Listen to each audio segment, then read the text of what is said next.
Hello everyone, welcome to my final BTD6 challenge for this week. Today we're going to see just how far we can make it with only the bottom path tier 5s. The rules for the last two still apply, only one of each type of tower, and I have to get the tier 5s as soon as I can before I'm allowed to actually lose the game. So let's talk about strategy. The bottom path is exceptionally good at farming with rubber to gold alchemist, merchantmen boats, the bottom path farm marketplaces being really good and also really great at generating lives. So ultimately farming won't be as big of a hassle in this one as it was with the middle path video from Wednesday, but let's just find out how bad this will actually get. So for the first time, I'm going to choose to get a second tower before I get my farm. And that's because you never really want to go with the top path farm or cross path when you're going for the bottom path on the banana farms. Because the top path ultimately earns you less money with the monkey knowledge enabled. So you definitely want to be able to get all of the farms you have on tier 3 bottom path almost immediately. Kind of like this.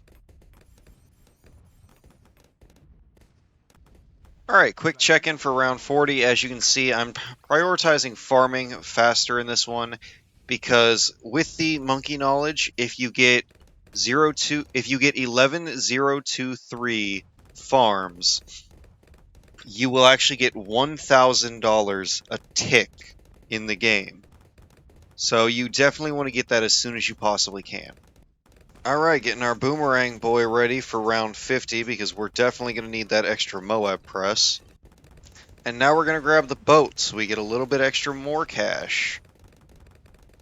The Alchemist is a great farming tool. I use it all the time on half cash and especially on Magic Monkeys only because that mode is kind of hard when there's literally no way to farm beyond Druids and just the Alchemist. Alright, so now we're going to drop a Tax Shooter and a Ice Monkey for both the extra DPS and slowdown, and also because Tax Zone is going to be coming in super clutch with how much DPS it can put out, even though they nerfed it and took away the lead popping. Alright, and right before round 60 we get our Glue Gunner, and we have 11 farms for all of our farming needs. So now we just have to start loading up on the other towers and getting that started. Obviously, we grab Sniper next. And let's just see how our DPS is for round 60. Pretty good. Alright, and then we grab the Monkey Sub just for a bit extra. Got the Ace in the Sky. Alright, a quick check-in with round 63. It looks like we're holding it down pretty well. Getting the heli pilot ready to drop. That's always a good thing.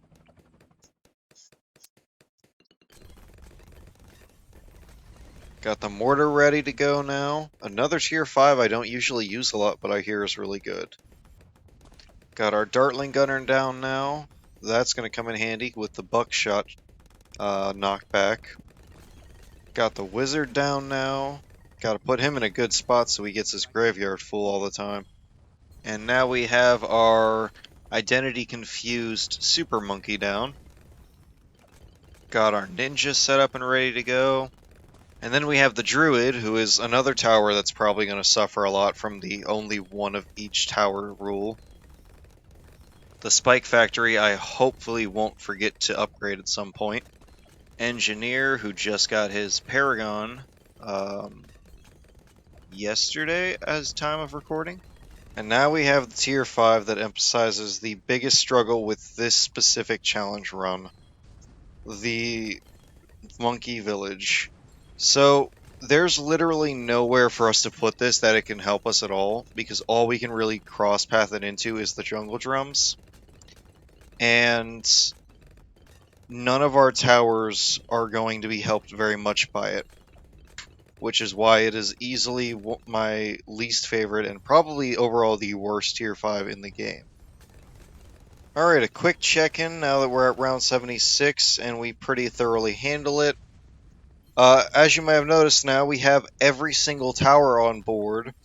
All we need to do is just start upgrading them and getting the tier 5s. So let's jump right into that and see just how long we'll be able to survive. Alright, a check back in right before round 80, and yeah, it looks like my DPS is 100% on point. Like, this DOMG is not having it. He is barely able to move forward.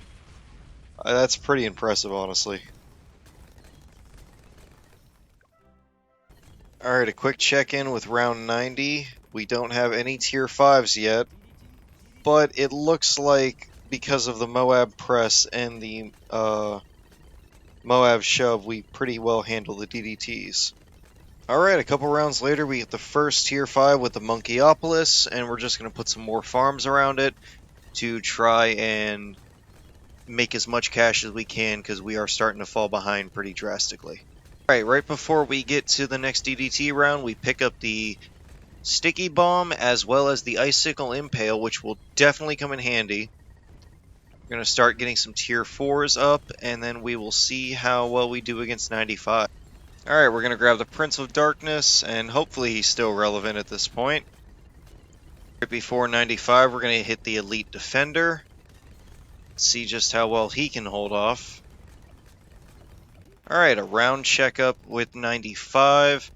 It looks like we're doing fairly okay. Etienne's level 20 now, so that helps out a lot. And we have a few pretty decent tier 4s and tier 5s that will definitely not take too kindly to the DDTs. We just picked up Tax Zone, which will be very helpful for the Prince of Darkness. Grab Bomb Blitz, so that way we have some extra DPS, plus its ability combos really well with Legend of the Night and Permaspike, which is pretty impressive. Alright, quick checkup for round 98, just to see how well we're doing. And it looks like we're going to hold off surprisingly well. We just finally got Permaspike, so if anything leaks, we won't die from it. But we'll see.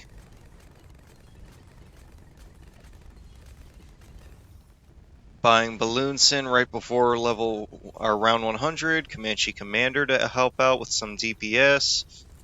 And I think this should carry us for a little bit. We only need a few more tier 5s. I don't think we have the tier 5 farm yet, which is kind of surprising. Grab Sub Commander. There's the tier 5 farm, which will be very useful. I believe we didn't have Crossbow Master yet. That's honestly surprising. Oh, a Super Glue, so that way the balloons now never move past us.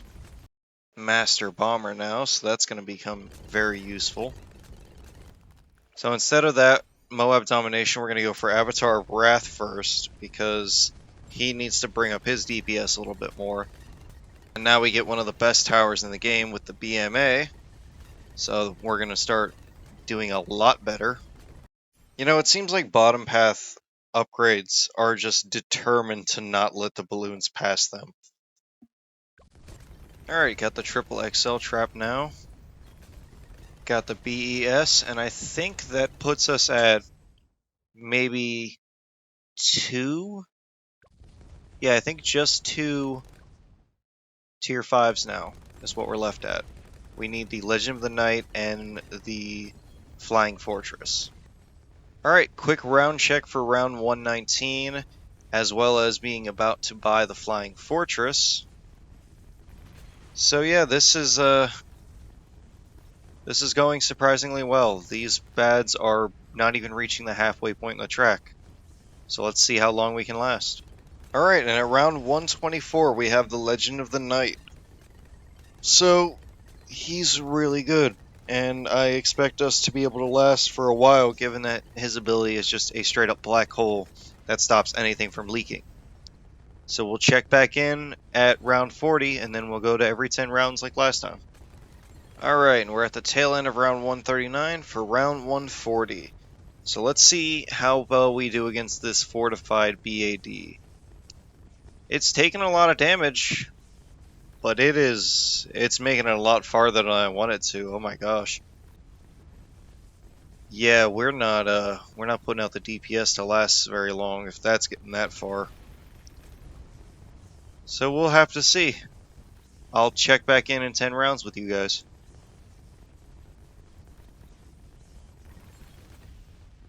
Alright, here we are at round 150, and we have been getting some terrible luck. At one point I had 5 BADs just back to back to back. This one's not doing any better either. That was a lot of DDTs. So we're just gonna have to hope that we can pull out on this one.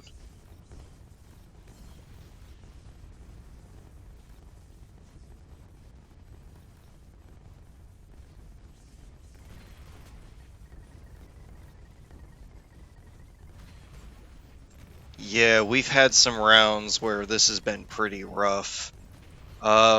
BADs have gotten super far. I really don't think we're gonna last very much longer.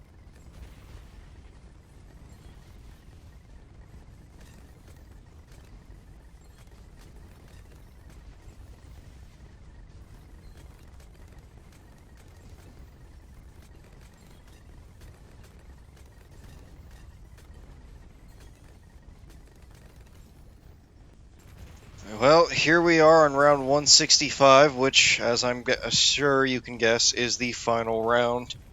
A 40 round difference between this and the top path, and a 13 round difference between this and the middle path.